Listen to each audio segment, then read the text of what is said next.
జేకేలో జరుగుతున్న అల్లర్ల గురించి మాట్లాడుకుంటూనే ఉన్నాం.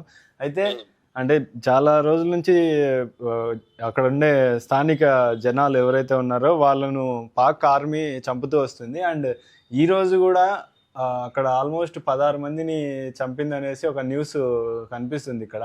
సో దాని గురించి ఏం చెప్తాను? 16 మందిని చంపడము, 37 మంది ఇంజూర్ అవ్వడము జరిగింది. సో దాని గురించి మీరు డిస్కస్ చేద్దామా? అంటే బయటకి 16 మంది అని బయట వచ్చింది అంటే అక్కడ నిజంగా ఇంకా ఎక్కువ ఉండే అవకాశాలే ఉన్నాయి. ఎందుకంటే అక్కడ ఇంటర్నెట్ లేదు, అవును, బయట ప్రపంచంతో సంబంధం లేదు. అంతేకాక పాకిస్తాన్ అనేది చాలా తక్కువ అభివృద్ధి చెందిన దేశం మన ఇండియాలో గానీ మిగతా దేశాలతో పోలిస్తే. అట్లా పాకిస్తాన్ లోని ఇస్లామాబాద్, కరాచీ లాంటి వాటితో పోలిస్తే పిఓజేకే అనేది మరింత వెనుకబడ్డ ప్రాంతం. అసలు ఈ పిఓజేకేలో నిరసనలు ఎందుకు సాగుతున్నాయి అంటే మాకు సపరేట్ దేశం కావాలని అడగట్లేదు వాళ్ళు. చాలా మంది నిరసనలు ఎందుకు తెలుపుతున్నారంటే మన వాళ్ళు ఏమనుకుంటున్నారు, వాళ్ళు ఏదో సపరేట్ దేశం బలూచిస్తాన్ వాళ్ళు ఎట్లా నిరసన చెప్తున్నారు అట్లా చేస్తున్నారు అనుకుంటున్నారు.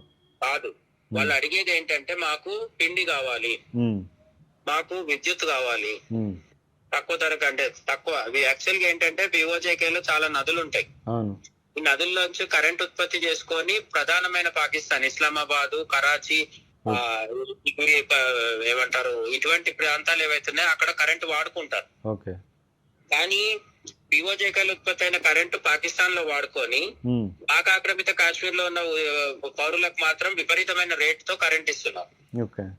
అంటే ఇస్లామాబాద్ లో 4 రూపాయలు యూనిట్ ఉంటే వీళ్లకు 8 రూపాయలు, 10 రూపాయలు, 12 రూపాయలకు ఇస్తున్నారు.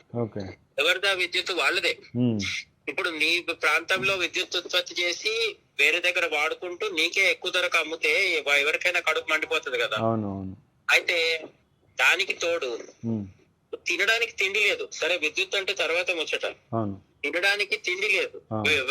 రోజు రొట్టెలు చేసే చపాతీ తిందామంటే, పరోటా తిందామంటే పిండి లేదు. ఆ పిండి ధర తగ్గించి తక్కువ ధరకు పిండి ఇవ్వమని అడుగుతున్నారు వాళ్ళు. ఇటువంటి కనీస అవసరాలకు వాళ్ళు రోడ్డు మీదకి వస్తే వాళ్లకు వాళ్ళ సమస్యను గుర్తించడం కాకుండా షహబాజ్ షరీఫ్, అసీం మునీర్ అనే వాళ్ళు సైన్యాన్ని పంపించి ఈ సైన్యం చేత కాల్పులు జరిపించి చంపిస్తున్నారు. ఇటు చేసే క్రమంలో మనకు మొదటి రౌండ్ ఇప్పుడు జూన్ 9వ తేదీన కాల్పులు జరిపించినప్పుడే దాదాపు 20కి పైగా 21 మందో 29 మందో అట్లేదో సంఖ్య చెప్తున్నారు. అవన్నీ పెద్దగా పట్టించుకోవడానికి వీల్లేదు, ఎందుకంటే వాడు చెప్పేది ఎట్లాగో తక్కువ ఉంటది. మనం దానికంటే రెట్టింపు ఊహించుకోవచ్చు. అంటే పదుల సంఖ్యలో జూన్ 9వ తేదీన చనిపోయింది. మళ్ళీ 2 రోజుల గ్యాప్ లో 11వ తేదీన మళ్ళీ 16 మంది చనిపోయారు, 30 మందికి పైగా గాయాలైనాయని రిపోర్ట్ వస్తుంది. దీన్ని బట్టి అర్థమయ్యేది ఏంటి అంటే పాకిస్తాన్ సోకాల్డ్ ఆజాద్ కాశ్మీర్ అని చెప్పి ఆక్రమించుకున్న పిఓజేకే వాళ్ళకి ఏ వసతులు సౌకర్యాలు కల్పించకుండా వాళ్ళని పిట్టల్ని కాల్చినట్టు కాల్ చేసి బలప్రయోగం చేస్తుంది.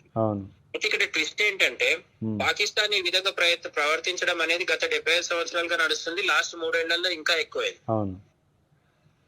అక్కడ పిఓజేకే దగ్గరకు వెళ్తే ఎట్లుంటది అంటే పరిస్థితి, నీలం రివర్ అని ఒకటి ఉంటది.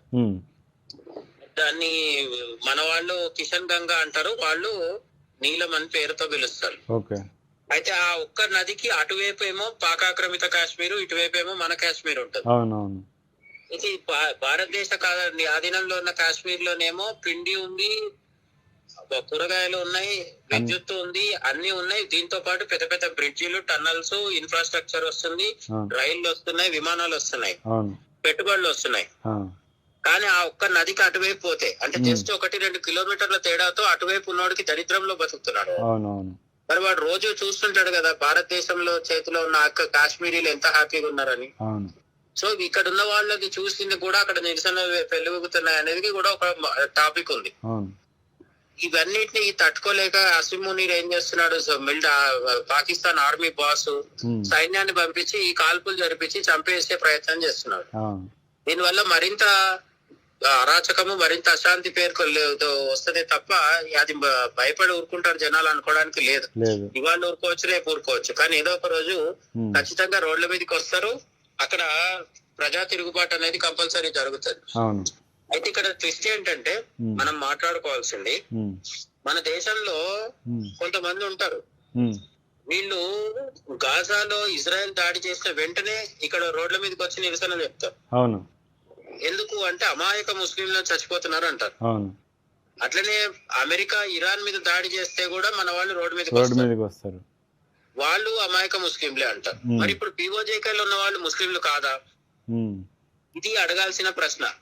విచిత్రం ఏంటంటే ఇరాన్ ముస్లింల గురించి, గాజా ముస్లింల గురించి రోడ్డెక్కి లొల్లి పెట్టిన, గొడవ చేసిన మన ఇంటి దొంగలు ఎవరైతే ఉన్నారో ఇప్పుడు కిక్కురు మనట్లేదు. ఇప్పుడు మాట్లాడరన్న. ఎందుకంటే ఇప్పుడు ఆ ప్రొటెస్టులు పెద్దగా అయ్యే కొద్దీ అది పిఓజేకే భారత్లో కలిసే ఛాన్సెస్ ఎక్కువ ఉంటాయి కాబట్టి అది కలసడం ఈ సోకాల్డ్ పర్సన్స్కి నచ్చదనమాట. వీళ్ళు ఒక మతం రంగు పూసుకొని నాకు బయట దేశంలో వాళ్ళు ముఖ్యము, పాలస్తీనాలో వాళ్ళు ముఖ్యము, ఒకవేళ మతం పేరు అంటే వాళ్ళు కూడా దానికి సంబంధించిన వాళ్ళే. కానీ ఇప్పుడు ఎవరైతే రాహుల్ గాంధీ చెల్లె మాట్లాడుతుందో మతమే కారణం అనుకుంటే ఇరాన్ లో ముస్లింలే, గాజాలో ముస్లింలే, పిఓజేకేలో కూడా ముస్లింలే. కానీ పిఓజేకే ముస్లింలకు ఎందుకు మద్దతు ఇవ్వరు అంటే మన దేశంలో ఉన్న ఈ నిరసనకారులు, గాజా ప్రేమికులు, ఇరాన్ ప్రేమికులు ఎవరైతే ఉన్నారో వీళ్ళకు భారతదేశం ముక్కలైతే ఆనందం. సో ఇప్పుడు వీళ్ళు ముక్కలయ్యే కార్యక్రమాలు చేస్తారు తప్ప పిఓజేకేలో ఉన్న ముస్లింల కోసం ఉద్యమించి పిఓజేకే మన దేశంలో కలుపుకోమని అడగరు. వీళ్ళు అడిగితే మరి భారతదేశం మరింత బలపడుతుంది కదా. కాబట్టి భారతదేశం ఇంకో 4 ముక్కలు చేయమంటే వీళ్ళకి సంతోషంగా రోడ్డు మీదకి వస్తారు. ఆజాదీ అనుకుంటూ, లేదంటే తుకుడే గ్యాంగ్ వస్తారు. వీళ్ళందరికీ అదే పని ఉంటది. కానీ ఇప్పుడు రావట్లేదు. ఈ తేడాన్ని గమనిస్తే మన ఇంటి దొంగలు ఎవరో కూడా మనకు తెలుస్తుంది.